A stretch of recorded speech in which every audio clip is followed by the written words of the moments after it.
Welcome back to Pride, a living room series, a show that celebrates queerness. It's Wednesday. It's the middle of the week. What is life? What is happening? I don't know.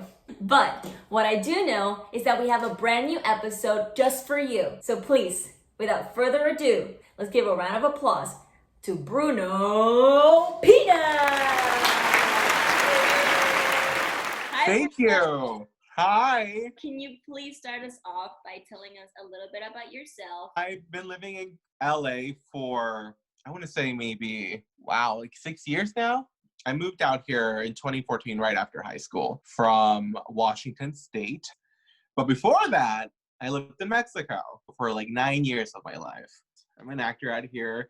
You can see me gracing the stages of North Hollywood with my sketch comedy group, Queerish. We were doing a monthly show at the Acme Theater in North Hollywood before all of Corona hit. So that's what we had going for us. We write and produce all of our own stuff. And, it's always just fun because we're a great representation of the spectrum of people in Los Angeles. Bruno, you mentioned to me that you like making smoothies because it reminds you of your mom. Yes. Can you please show us how to make a smoothie? I didn't know I was supposed to come to the show with the smoothie made. I really wanted to have my Stuart Martha. What's her name? Martha Stewart. Yeah. Martha Stewart. I wanted to have my Martha Stewart moment. Every morning, as part of my breakfast, she would make a green smoothie. I've managed my own recipe where I like to add kale. I like to add a whole bunch of sweet fruit to it to kind of give you like energy. And also, I'm gay, so I love fruit. Go for it.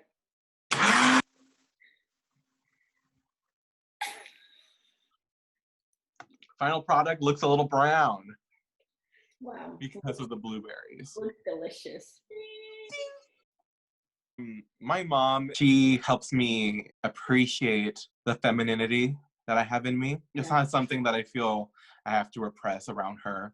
I appreciate her for endorsing the person that I am and appreciating it. Living in the world that we live today, that queer people still need to come out instead of just being themselves, is there something that had prevented you or that still prevents you from being who you are? Oh yeah. As queer people, we kind of have the task of having a more complex outlook on the world. So often, many of us have to live between this line of being who you are and being who you're expected to be. And I guess it's that line that's kind of hard for me. Being queer in a Latin household is not something that's easily acceptable. I think something that holds me back is the fear of having my family change their perception of me or of their idea of me once they know that I'm gay, and that's something that was even like on my head when you asked me about this interview. It was something that I like thought about first, like, oh, well, what if my family sees this? I was like, oh, well, what am I thinking like that? I kind of caught myself, really. So that's still something that I kind of have to work with, I haven't been as open with my relatives that are still in Mexico because of this fear. I don't know if they'll see this, I don't know, or if they will even think of it or anything. It's just because, like, my family's so important to me, and if I were to lose their love or their support, that would be kind of devastating. I do want to say that I appreciate you being here and sharing your story. And I hope that when this is out there, that everything works for the best. It usually does. But yeah, I just want to say that you're really brave for doing it. So thank you. Yeah.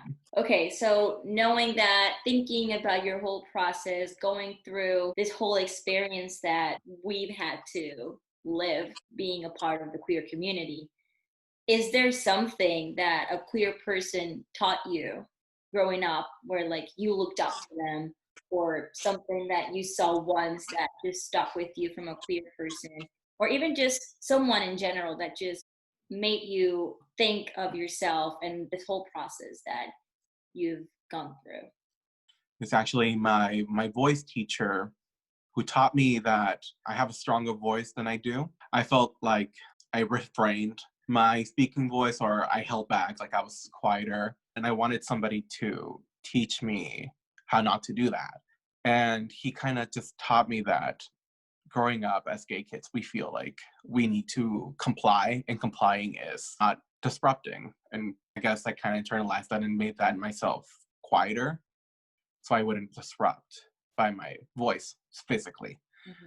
And so when he taught me to let go of that, I was able to embrace the sound of my voice, the musicality that it may have or that it may lack. Because I'm not a singer, let's not get that mixed up. We are going to jump into our game called My Guest Valeria Avina asked you a question. After you answer her question, you'll get the chance to ask the question that my next guest will answer. Okay? Are you ready? Yes. This is a funny question. God damn it. Si pudieras caminar completamente desnude en la ciudad donde estás, ¿en qué lugar lo harías? ¿Y quiénes quisieras que te estuvieran viendo por sus ventanas? Oh my God. Nobody. If I had to choose to walk down naked on the street, I would choose Rodeo Drive in Beverly Hills, California. And the person to be watching me would be Patti LuPone. Yes. Thank you, right? Bruno Piña, everyone. Thank you so much. Thank you. Oh my God.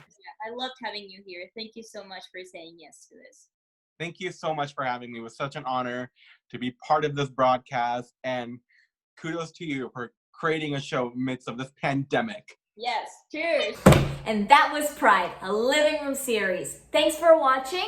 Thanks for being here with me. Tune in Friday for a new episode. And remember, stay queer, stay weird. Have a good one.